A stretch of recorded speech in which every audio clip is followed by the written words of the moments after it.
Hi guys, just got to the allotment, popped out to a local garden centre to get a few things and a coffee before coming here, but it's nice because there's some actual sunlight, some proper vitamin D, which for the first time in weeks and weeks, because it's always just grey and overcast and freezing if it's not chucking it down.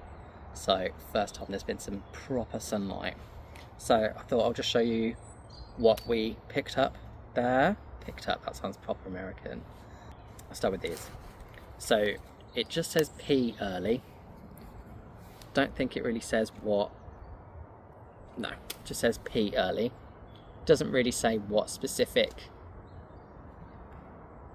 breed? What's the word? It's not breed, is it? Variety, there we go. Doesn't really say the variety, but we'll try them because we like our peas. They're always so much nicer when they're homegrown. Like just straight out the pod, they're really sweet, really nice. If you've not tried growing them, they're the easiest thing to grow. You can eat the shoots just like this in a salad as well. They're really easy to grow. They're pretty hardy as long as they're not covered in snow and frost all the time. And they're just really nice. So try them. Other things that we got. So this, it says cotton lavender. I'm not sure if it's actually lavender or if it's just called that, but it smells amazing. It was only 50p. It looks a bit deaded, but we'll give it a go, try and revive it, see how it gets on. Next thing we got, so we got some giant snowdrops because we haven't got any here, so gonna put them in the orchard is the plan, just for some colour early in the year when everything's just brown and dead. So they'll be nice, hopefully. And it says unusually flowering March to April, which is kind of late for snowdrops. Usually like early February around here. So we'll see. And if they're giant, I wonder how giant they are. Another thing that I got is these tulips called Heart's Delight, just because I really liked the colour of them. Apparently they're a dwarf variety, and they kind of remind me of the old, like Turkish, because if you don't know, I saw a documentary where tulips originated in like Turkey and the Middle East, and they looked like that sort of shape. And I just like the colour of them. They remind me of raspberry ripple, vanilla and raspberry. So I'm going to try them in the orchard as well. And then got some seeds as well. So gonna try these cucamelons again. I've tried them for like 4 years in a row, never had any success. Tried them in the polytunnel, tried them outside. I think I tried them outside, I'm not actually sure. Anyway, I think I just keep planting them too late. So this year gonna treat them like a normal cucumber, plant them earlier so they've got a longer growing period, because I am determined to grow them. I refuse to be beaten by some mini watermelons. Speaking of mini watermelons, I got some mini watermelons. So these are called Little Darling, and they're watermelons, but obviously watermelons get big and they take a lot of space. So these are just trailing ones, and they produce small rugby ball shaped ones. So I'm gonna give those a go. Never tried these before. Another thing I've tried growing before is Cape gooseberry. Well, I think I've tried growing that. I've tried tomatillos. Tomatillo. They look the same sort of thing. I don't know if they're the same plant, but I love these. So I'm going to try again and grow these ones, probably in the polytunnel. It says they're easy to grow. We shall see. And then the last seeds that I got there is rainbow chard, just because chard are really easy to grow. They last for ages, you can just leave them growing, and they're really nice, like in a stir fry or in a salad. And plus the rainbow ones are really pretty. All the different coloured stems, lovely. So they're all the plants we got. And then we also got a few of these, because they're only 50p each. They're just these like terracotta plant labels. I just thought they're really nice. Quite vintage looking. So I've got turnips, because once they're in, I never know if they're a turnip, a parsnip or a swede. So we've got turnip, swede, runner beans, although runner beans are pretty obvious that they're runner beans because they're massive, but there was only a certain amount there. Pak choi, because I tried growing them last year and then someone pulled them out thinking they're weeds. So if we have a label, they might survive. Pea. I mean, again, obvious what a pea is, but hey ho. And then the last one we got is kale. So I'd say kale, peas, runner beans, turnip and swede are the ones we grow the most out of these, and then pak choi I've only tried once before, they didn't get on very well, but I'm going to try them again. So yeah, I just thought these were really nice. So the plan is, while the sun's out, to trim some of the trees in the orchard so they don't pull all the netting down. And I've also mixed up the spray that I used last year, and you just spray it all over the trees this time of year. It stops certain bugs from taking root and destroying your trees. So, but first thing I'm going to do is get some of these planted so that they don't die in their pots.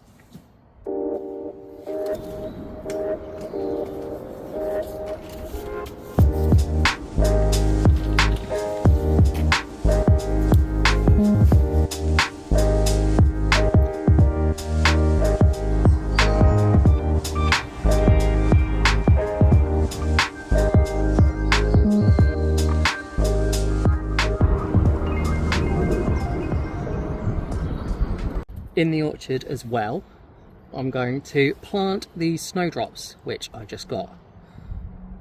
They're the giant ones. I think they'll do all right in here because obviously snowdrops, they like a sort of woodland area, which is what I'm trying to make this orchard into. So they've got some shade, some shelter, and I have planted some gladioli and some crocuses and some tulips last year. They've not all come up, but I'm gonna be really careful how I dig here so I don't pull up any bulbs that might be about to sprout. Let's try here.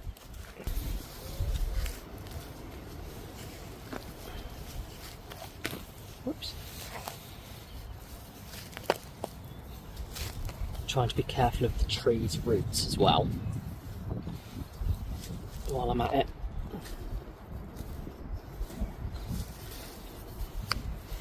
The soil in this allotment is actually really good. Usually around this area, like in my garden at home, the soil's just clay, basically. If you fired it, you could make a nice pot. But here, it's pretty good.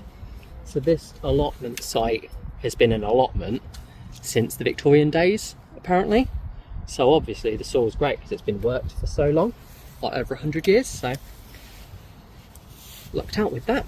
So I've dug a hole, gonna plant them in here and see how they get on. Eventually then, like snowdrops do, they self-seed and they propagate themselves, so they should eventually spread a bit, and then what I'm going to do is dig some up, put them around some other areas around the allotment and in the orchard as well.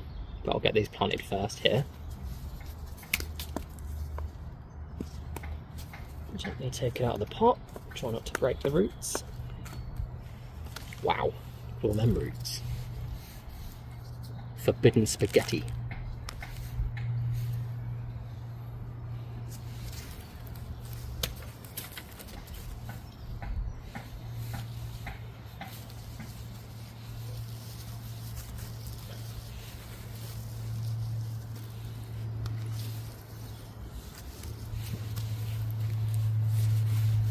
And they should get on all right here because there's a lot of, well, I've got wood chip and bark laid around as well, so adds a bit of extra layer, a bit of mulch, recreates that woodland environment that they like. That's them there. I'll put the label here as well so I know what it is.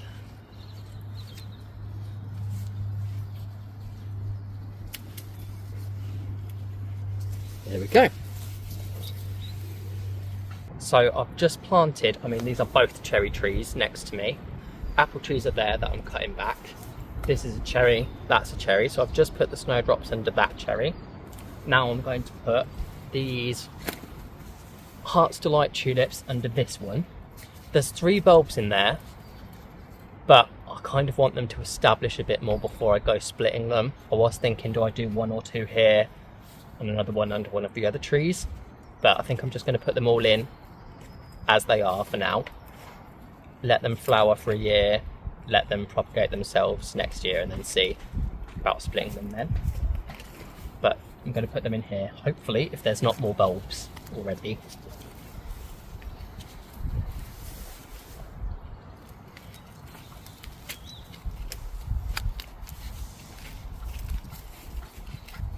Yeah, there's a bulb there.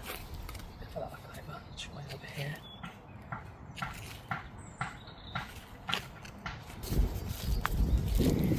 Again, gently squeeze the pot to loosen it up. You can't just go yanking it out because you'll break the roots. Look at all them. Wow. Break the roots up a little bit so they know to stretch out.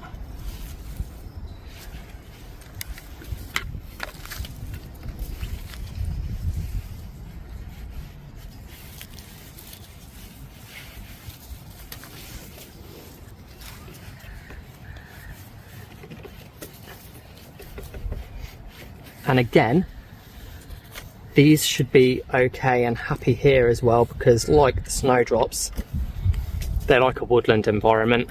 And as you can see, there's wood, bits of twigs that have come off the trees and wood chip, and yeah, some shelter. They should get on all right here.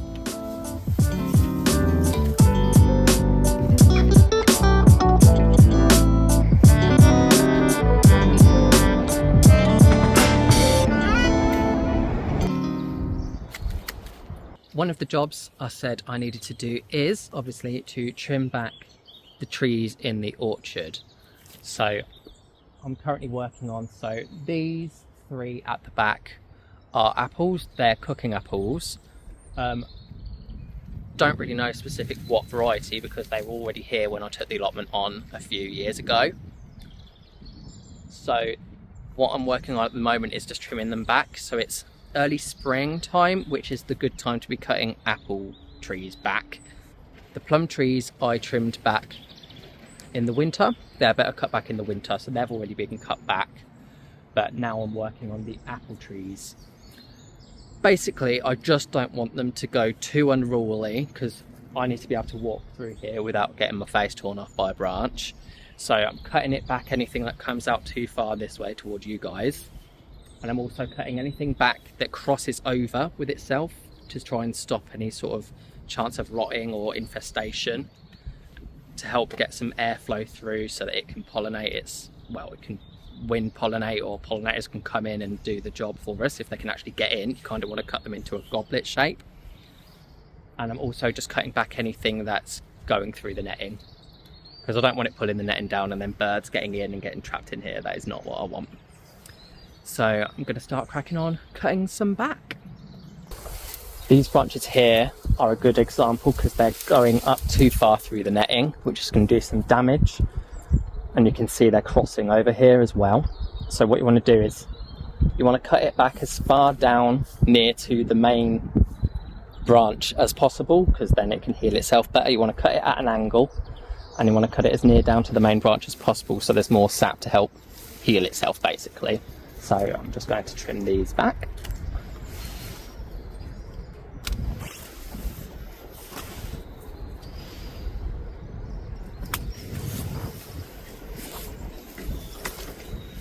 And you want to do it this time of year before they start budding.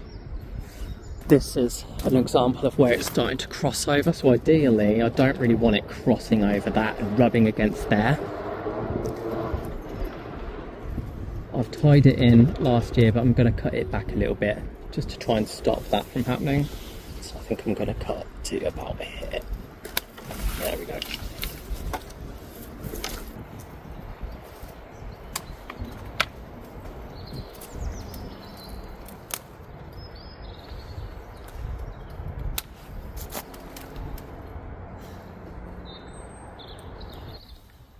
just suddenly remembered, I got these as well the other day, wildflower seeds.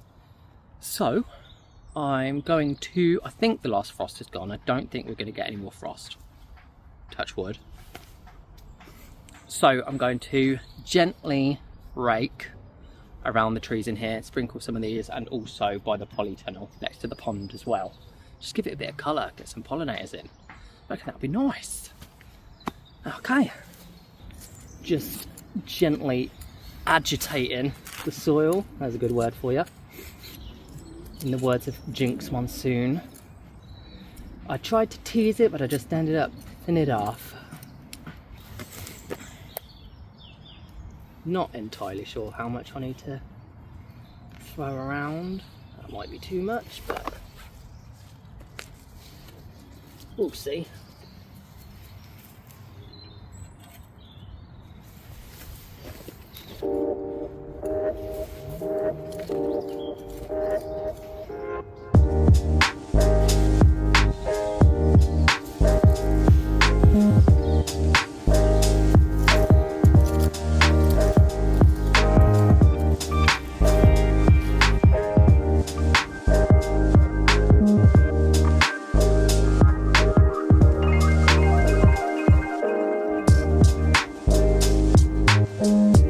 Look at that.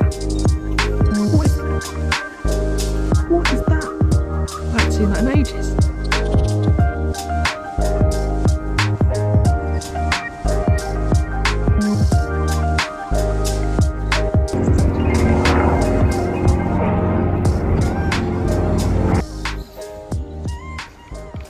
Last job of the day.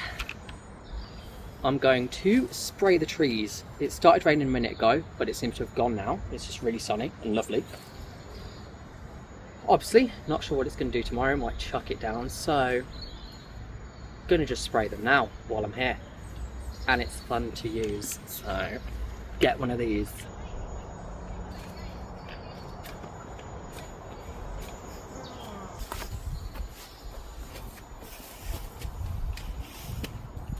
This spray I just made at home. I used it last year and it kept. So a couple years ago on the plum tree we had this infestation of some sort of mite. There was loads of ladybirds trying to sort them out, but never enough ladybirds as you need. So started making this spray, which I saw the recipe for online. It's basically just water, Castile soap, some baking soda, bicarbonate of soda, and vegetable oil. So it's all natural, all safe, but it seemed to do a good job last year. So just gonna do that again. And it's a good workout as well.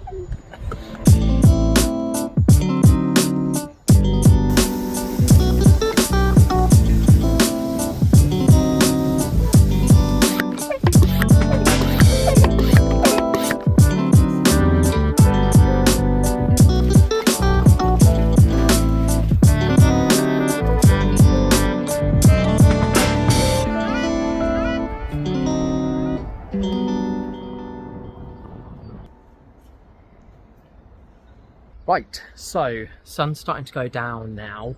Didn't get up here till quite late, to be fair, so it's getting kind of cold now, so gonna make a move. But happy with all the jobs I've got done today.